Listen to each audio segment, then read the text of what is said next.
Hello, Drake Hawkins, Musically Optimistic here, and today I'm doing the next installation of my discography ranked series by ranking J. Cole's discography from worst to best. Now in this video I will not be including any of the compilation records he's released with his label, i.e. that be D-Day, Revenge of the Dreamers 3, Revenge of the Dreamers 2, Revenge of the Dreamers 1.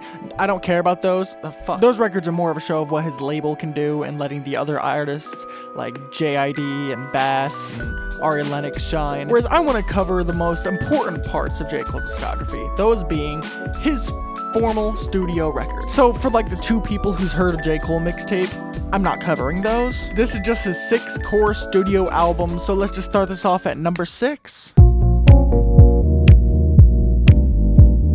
His debut 2011 record, Cole World: The Sideline Story. It is a pretty good album with a lot of commercial bangers. Like, you're not gonna go into this and get like a whole lot of depth or introspection from this. It's really just a whole lot of hype, turn up bangers. This is pretty much J. Cole drowning in his Jay-Z influence. Jesus Christ, why aren't there so many J's? This album, of course, being at the bottom of the list does mean it has the most lows out of everything in my opinion. Where there's the terrible electronic beat on Mr. Nice Watch, the shit bars on Dollar in a Dream 3, or him pretty much making a bad early Drake song on Cole World. So while there are plenty of noticeable lows on this record, there are a lot of highs, like Lights Please, Lost Ones, Never Told, Workout. There's a lot of great tracks on this project, and really going into it, don't expect anything very nuanced, very introspective, very conscious, because this isn't that. This is pretty much J. Cole doing his pop shit, and honestly, for a debut, that's not bad at all. I mean, there's certainly worse ways you can do a debut. And so yeah, at number 5, I have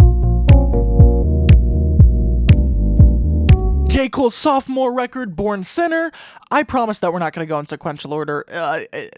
That's not happening. Born Sinner is basically Cole World 2. A lot of the soundscapes and ideas that were on Cole World are built upon here and expanded a bit more. Like Power Trip and Crooked Smile could have fit snugly into Cole World, but these hooks and the way that the songs are structured are so much more diverse and dynamic that it really separates it from that album and just brings it up to another level. There's the track She Knows, which is a fan favorite, the highest rated track on Album of the Year. I personally don't like it. Like, I feel like the song moves a bit too slowly. I don't really like the thunky beat. And then the chorus is just kind of whack to me. And I know she knows. And I know she knows. And the kicks just kind of overpower it to the point where it's clipping a little bit. That track and all the pop stuff aside, the more introspective moments on here are where I feel like the album shines the most. Whether it's the track Chaining Day or Rich Neighbors, because I'm not saying that word. Those tracks are really intimate and give you a good insight into what he's dealing with and what he is going through. Really well written and structured stuff, even if I feel like the intro to this project is way too fucking long. But yeah. Going on to number 4, we have J. Cole's 2016 record, For Your Eyes Only. I didn't just put this here because it's For Your Eyes Only at number 4. I didn't do that on purpose. It's just how I ended up. This is one of the albums where I can see why somebody would think that J. Cole is a boring rapper. Like, there's pretty much no commercial appeal on this record. Like, I think the closest J. Cole comes to crafting a hit song on here is with Deja Vu. But then again, I don't really know who's gonna be bumping that, even if the content is extremely relatable to people. You also have the more trap-centric banger Neighbors, which is actually Neighbors and not the word that I can't say. A very low-key, hard-hitting track about racism. How the neighbors think I'm selling dope just because of the color of my skin. Yeah, you can tell by looking at me that I'm white. I'm not talking about my skin. I'm talking about, like, talking from the perspective of J. Cole. And while I love the content of the song, it is a really decently crafted song. I just feel like that the instrumental is just so weird. Like, it's the most streamed song of this record by quite a bit, but I feel like the instrumental is just too weird. Like, the reverse sample in this song is just so off-putting. Like, I've heard reverse samples before. I've listened to Kendrick once, but for some reason in this song it just doesn't mesh well with anything else on the beat. It just feels very empty, and it's just kind of a soulless instrumental that doesn't give me much of anything. But obviously, with it being about in the middle of the list, I do quite like it. Really, there's no album on this list that I don't like whatsoever. You have the amazing intro For Whom the Bell Tolls, where it shows off J. Cole's more improved singing from previous records. Bells getting loud, ain't nowhere to hide, got nowhere to go, put away my pride, tired of feeling low. Yeah, when that drop hits, it's just so You have Change, which is probably the most like structured track on this project. It's very earworm chorus, matches so well with its dark, brooding, realistic portrayal of the person's life that he's rapping about. Because this album, for the most part, is a story about this girl's father, who is revealed on the final track,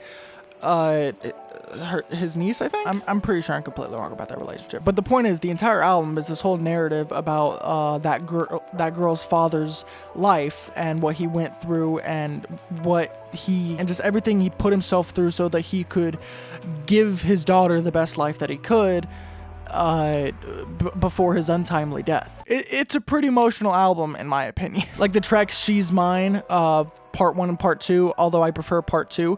Both of them are just so raw, emotional, and hard-hitting that it's just, yeah. Talking about the album makes it seem like it's one of the most hardest, like, difficult albums to listen to, but it's really not. Like, I feel like anyone can listen to this, get something out of it, as long as you can relate to the story and sort of put all the expectations from other previous records of Cole's and future records even, because I feel like this is kind of a standout record of his. I feel like if you could put everything that you know about his commercialization and his more commercial, palatable sounds to the side, this record is something that you will fall in love with, like I have, and hopefully other people have. Hopefully I'm not the only person who loves this record. So yeah, this is our number 4 album. The next day. Hi, Drake Hawkins, musically optimistic here. It is currently the next day. It seems like talking about For Your Eyes Only got me way too damn emotional, so I'm wearing a different shirt. I have a mic topper that I got and I'm going to finish this video because the rest of the footage suck. So from how I talked about this album, it probably sounds like it's one of the greatest pieces of music of all time, which it is. No, it has some problems with it, like Neighbors and Folding Clothes, namely Folding Clothes. Because while the song does sound okay, it's just a song about how he wants to fold clothes for his pregnant wife, which by itself is not a bad sentiment, but it's just a really boring ass song. And then pair it with the fact that it's like 5 minutes long, in the main driving force of this instrumental is a dry ass bass line. You can see why it's one of the most lowest rated in Cole's discography, and why it's generally agreed upon to be one of the weakest tracks Cole has ever done. Still a quality record, still would recommend it, but yeah, number 4 on our list. So let's go to number 3. Entering the top half of this list, we have J. Cole's 2018 release, KOD. Kids on Drugs, Kill Our Demons, Kaleidoscopes Over Detroit. This is an 11-track album which has an intro to an album that has not come out yet. Personally, I think this is one of the more underrated ones in his discography, and really I can see why a lot of people have it lower on the spectrum, because instrumentally this isn't really a whole lot to write home about. It's more of Kendrick. This isn't fucking Kendrick. It's Cole embracing more modern trap elements, and the beats are very minimal, usually comprising of a couple keys and then a drum loop, and then that's pretty much it. That doesn't mean that the songs are bad. Obviously, I like the album. If anything, I'd say that album opens the weakest. The intro, titled Intro, is fine enough. It introduces you into the album as an intro should, but KOD, the title track of the record, isn't really about addiction, whereas everything else on the album is. It's more of just a flexing track, which for the title track of your record about addiction, I don't think is the greatest thing. From there, it does go into a bunch of tales about addiction, like Photograph being addicted to someone that you've never met, someone that you doesn't even notice you exist over the internet. ATM being addicted to money and how that fills a sort of void in your life that nothing else really does. Kevin's Heart being addicted to infidelity and being addicted to fucking other bitches, even though you've got bitches near you that you've already fucking, that's ruined into your life and your relationship. Certainly relatable stuff if you're a garbage human being, and it's not like Cole is endorsing this. He's not endorsing any of the addictions on this record. It's really him giving sort of nuanced perspectives and showing how it can negatively impact you, not positively. Not saying you should go cheat on people, because that is not the message of this song, and it's certainly not the message of this record. You have more topical tracks like Brackets and Window Pane, both of which are very, very well done, and honestly, I think Brackets is one of the best tracks in J. Cole's discography. Yes, the skit in the middle of it is a little but I mean, the way that he breaks down how we should be able to choose where our tax money goes, I think that is important, and why I can't decide where my money that I have to pay the government goes. I don't understand, but then again, We Are in a Police State. The highlight track within the actual record is Once an Addict, which for some reason is labeled an interlude, even though it's not even the shortest track here. It's pretty much a tale of his mother's alcoholism and how that affected him and her, and how it pretty much led to her downfall and her death and whatever. I think that's what the song ends at. Looking back, I wish I could have done more instead of running. Something's got a hold on me. It's pure raw emotion, and honestly, listening to this, there's no you can't tell me that it's not a good song, and if you can. But of course, the reason that most people remember this album now is because of the intro to The Fall Off, 1985. Might I add, an intro to something that has not been released yet, although The Fall Off could also mean the fall off of the SoundCloud rappers' careers that he was rapping about, because this track is pretty much a diss towards, you know, Lil Pump and Smoke Perp, those sort of mindless trap rappers that he saw as having no substance, style, or anything, just pretty much riding a trend, and he basically said, you guys are gonna fall off into the void and no one's gonna care about you. Fast forward to now. Yeah, that's the case. I mean, given that not that long ago, Lil Pump's tour dates were all in like random countries, yeah, I'd say he's fallen off. And so yeah, pretty dang good record. Let's move on to number 2, and that is the absolute classic 2014 Forest Hills Drive. Can you take a guess as to what year this album came out? That's right, 1985. For the longest time, even though I have been listening to J. Cole for a while, he was actually one of the artists who got me into hip-hop more. I thought that this album was relatively overrated, especially as I had taken a long break from listening to Cole and only got back into listening to him through this video.